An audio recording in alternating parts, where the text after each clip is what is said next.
যদি কোনো মুসলিম বালিকা হিন্দু বালককে বিয়ে করে আমাদের সমাজে তা গ্রহণযোগ্য হয় না।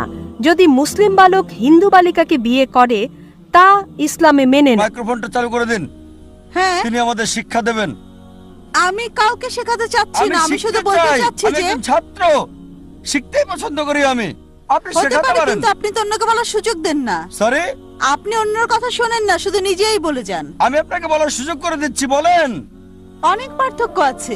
আপনি সম্মানিত দর্শক মন্ডলী, আসসালামু আলাইকুম। আশা করি আল্লাহর অশেষ রহমতে সকলেই অনেক অনেক ভালো আছেন। আলহামদুলিল্লাহ, আমিও ভালো আছি। আজকে আপনাদেরকে এমন একটা প্রশ্নের উত্তর দেখাবো ডক্টর জাকির নায়েক সাহেবকে একজন বোন করেছে। সে প্রশ্নটি করেছে যে আমাদের দেশে যদি কোনো মুসলমান যদি কোনো হিন্দু মেয়েকে বিয়ে করে তা পরিবারে গ্রহণযোগ্য হয়, যদি সে ইসলাম ধর্ম নাও মানে, তবে কেন যদি কোনো হিন্দু ছেলে মুসলমান মেয়েকে বিয়ে করে তা কেন মেনে নেওয়া হয় না? এটার বিধান কি এবং এটার আপনার কোরআন কি বলে? এমন একটি কঠিন প্রশ্ন করেছে। তার পাশাপাশি আরো একটি ভিডিও দেখাবো, একজন নাস্তিক মহিলার সাথে ডক্টর জাকির নায়েক সাহেবের কঠিন বিতর্ক হয়েছে এবং ডক্টর জাকির নায়েক সাহেবকে কঠিন অপমান করেছে ওই লেকচারে। দুটি ভিডিও থাকবে আজকের এই ভিডিওতে, তাই কথা না বলে চলুন সেই মূল ভিডিওটা এখন দেখে আসি।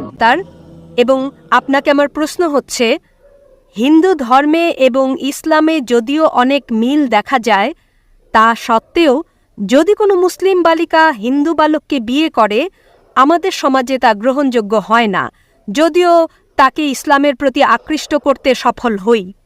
অথচ যদি মুসলিম বালক হিন্দু বালিকাকে বিয়ে করে তা ইসলামে মেনে নেয়, কিন্তু তারপর সে যদি ইসলামী বিধান নাও মানে, তাহলে কি করণীয়? দয়া করে এ ধরনের বিয়ের ক্ষেত্রে প্রধান কি কি বিধান রয়েছে এবং কি কি পদক্ষেপ নিতে হবে তা বুঝিয়ে বলুন। বোন প্রশ্ন করলেন যে যখন কোনো মুসলিম পুরুষ হিন্দু নারীকে বিয়ে করে এবং তাকে ধর্মান্তরিত করে, যদিও সে ইসলাম ধর্মকে মানে না তাতেও কোনো সমস্যা নেই, কিন্তু যখন একজন মুসলমান নারী এক হিন্দু পুরুষকে বিয়ে করে তো গ্রহণযোগ্য নয়। এটা একটা ভুল ধারণা। সঠিক হচ্ছে আমাদের দেখা উচিত যে কোরআনে কি লেখা আছে। কোরআনে আছে সূরা বাকারা সূরা নম্বর 2 আয়াত নম্বর 221 যে হে ঈমানদারগণ, হে মুসলমানগণ, কোনো মুশরিক নারীকে বিয়ে করো না যতক্ষণ সে ঈমান না আনে। একজন মুসলমান নারী, ঈমানদার নারী, তা সে যতই কুৎসিত হোক বা সে ঝাড়ুদার হোক, সে এক মুশরিক থেকে উত্তম। যদি আপনার কোনো মুশরিক অথবা ঈমানদারের সাথে বিয়ের কথা হয় তো কোরআনে লেখা আছে যে ঈমানদারকে করো, মুসলিম নারীকে করো। যদি মুশরিক হয় তবে যতক্ষণ সে ঈমান না আনে তাকে বিয়ে করাটা হচ্ছে হারাম। কেননা একজন ঈমানদার নারী হোক সে ঝাড়ুদার, যতই কুৎসিত হোক, কিন্তু যদি কেউ মুশরিক হয় বা সেরা সুন্দরী হয় এই পৃথিবীতে অথবা সবচেয়ে ধনী, একজন মুমিন যার কাছে ঈমান আছে, সে ওই মুশরিক থেকে উত্তম। তারপর লেখা আছে যে মুমিন নারী, একজন মুসলিম নারী কোনো মুশরিক পুরুষকে বিয়ে করতে পারবে না কতক্ষণ, যতক্ষণ সে ঈমান না আনে। একজন মুমিন পুরুষ, তা সে ঝাড়ুদার হোক, কুৎসিত হোক, কিন্তু একজন মুশরিক পুরুষ থেকে উত্তম। ইসলাম ধর্মে কোনো মুসলিম নারী বা পুরুষ কোনো মুশরিককে, কোনো অমুসলিমকে বিয়ে করতে পারবে না যতক্ষণ সে ঈমান না আনে। তো দুটো ক্ষেত্রেই একই ব্যাপার। কোনো মুসলিম ছেলে অথবা মেয়ে যখন তারা বিয়ে করবে, বিপরীত সাথীর অবশ্যই মুসলিম হতে হবে। তার কারণ এই যে, উদাহরণস্বরূপ যখন গাড়ি চলে, যদি গাড়ির একটা চাকা সাইকেলের হয় আর অন্য চাকাটা ট্রাকের হয় তো চলবেই না। এই জন্য আমরা মুসলমান মানি, আমাদের আখিরাতের জন্য আমাদের আল্লাহর প্রতি ঈমান আনা উচিত এবং শিরক করা যাবে না, এবং যে নির্দেশনা এই কোরআনে দেয় তা পালন করা আমাদের উচিত।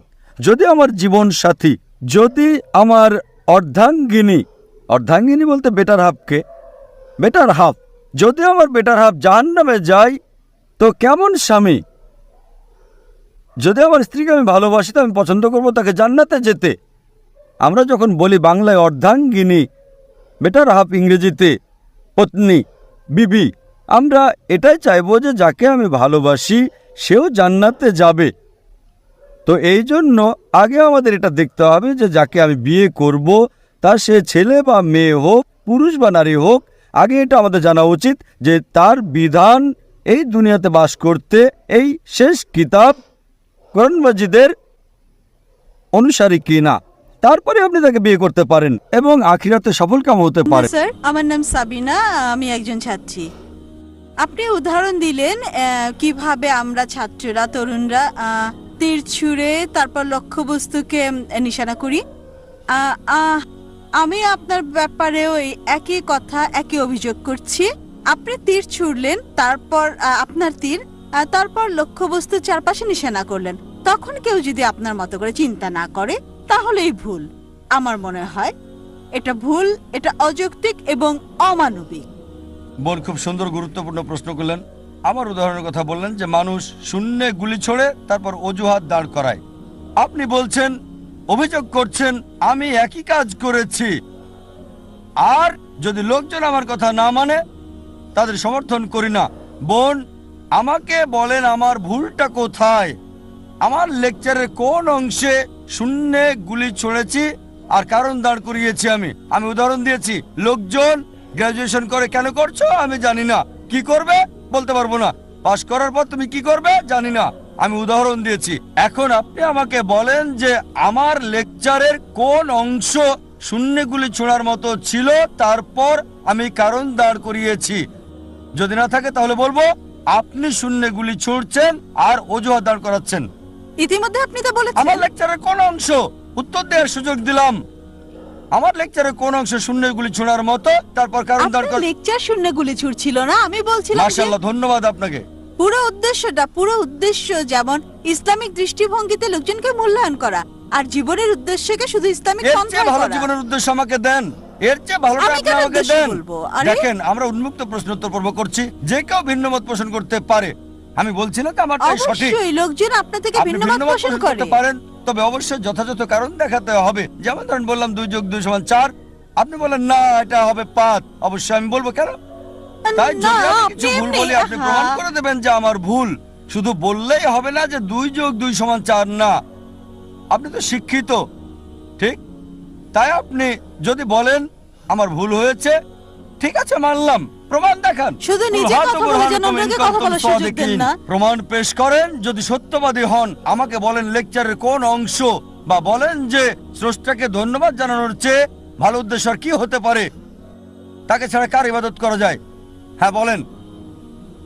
ওনার মাইক্রোফোনটা চালু করে দিন, হ্যাঁ, তিনি আমাদের শিক্ষা দেবেন। আমি কাউকে শেখাতে চাচ্ছি না, আমি শুধু শিখতে বলতে চাই, চাচ্ছি আমি যে একজন ছাত্র, শিখতেই পছন্দ করি আমি। আপনি হতে শেখাতে পারে, পারেন। কিন্তু আপনি তো অন্যকে বলার সুযোগ দেন না। সরি, আপনি অন্যের কথা শোনেন না, শুধু নিজেই বলে যান। আমি আপনাকে বলার সুযোগ করে দিচ্ছি, বলেন। অনেক পার্থক্য আছে। আপনি ন্যায় আচরণ করেন না, আপনি শুধু সবাইকে কনভার্ট করতে চান। কনভার্ট মানে শুধু ইসলামে কনভার্ট করা না, মানুষের দৃষ্টিভঙ্গি কনভার্ট করেন, কারণ অনেক মতপার্থক্য আপনি আমার রয়েছে। প্রশ্নের উত্তর দিচ্ছেন না বোন, আষাঢ়ে গল্প বলেই যাচ্ছেন। আমি আষাঢ়ে গল্প আমার বলছি প্রশ্ন না, জীবনের কারণ আপনি উদ্দেশ্য ভাবছেন কি? আপনার প্রত্যাশা অনুযায়ী বলবো। আমি উত্তর দিব আপনার মত মতো। না বোন, আমি আমার মতো করে উত্তর দিব। আপনার মত আষাঢ়ে গল্প। আমি আপনার জবাব শুনেছি, আর শোনার ধন্যবাদ দরকার বোন, নেই। আপনার মন্তব্যের জন্য ধন্যবাদ। দর্শকদের হাতে বিচারটা ছেড়ে দিলাম। কতজন আপনার পক্ষে কথা বলে আর কতজন আমার কথা মানে আমার অনুসারীর কোনো আমরা দরকার পরে নেই। জানবো। পরে যখন লেকচার দেবেন আশা করছি দর্শক পাবেন অনেক বেশি, তখন তারা। সম্মানিত দর্শক মণ্ডলী, আশা করি সম্পূর্ণ ভিডিওটি দেখলেন এবং আজকের এই ভিডিওটি দেখে আপনাদের কি মতামত অবশ্যই কমেন্টস বক্সে জানিয়ে দিবেন। ইতিমধ্যে আপনারা দেখেছেন সেই প্রশ্নের উত্তরগুলো কিন্তু স্পষ্টভাবে ডক্টর জাকির নায়েক সাহেব দিয়েছেন। ডক্টর জাকির নায়েক সাহেবের মাথায় মহান আল্লাহ তাআলা এত জ্ঞান এবং এত বুদ্ধি দিয়েছেন, সেই কারণে কিন্তু যত ধরনের যে কোনো প্রশ্নের উত্তর দিয়ে থাকেন। অনেকে আপনারা দেখেছেন ডক্টর জাকির নায়েক সাহেবকে বন্ড বলে এবং প্রতারণা করে থাকে, এবং অনেক অমুসলিম এবং মুসলমানরা কিন্তু ডক্টর জাকির নায়েক সাহেবের এই লেকচারগুলো দেখতে পারে না। আপনারা দেখেছেন ডক্টর জাকির নায়েক সাহেবের একটা লেকচারে লাখ লাখ মানুষ থাকে সেখানে। যদি ডক্টর জাকির নায়েক সাহেব বন্ড হতেন, যদি ডক্টর জাকির নায়েক সাহেব প্রতারণা করতেন, তাহলে কি সেখানে লাখ লাখ মানুষ ডক্টর জাকির নায়েক সাহেবের লেকচার শুনতো? এ বিষয়ে আপনাদেরকে মতামত অবশ্যই কমেন্টস বক্সে জানিয়ে দিবেন। দেখা হবে পরবর্তী কোনো ভিডিওতে। সেই পর্যন্ত ভালো থাকবেন, সুস্থ থাকবেন এই কামনা করে আজকের এই ভিডিওটি এখানে শেষ করছি। আসসালামু আলাইকুম।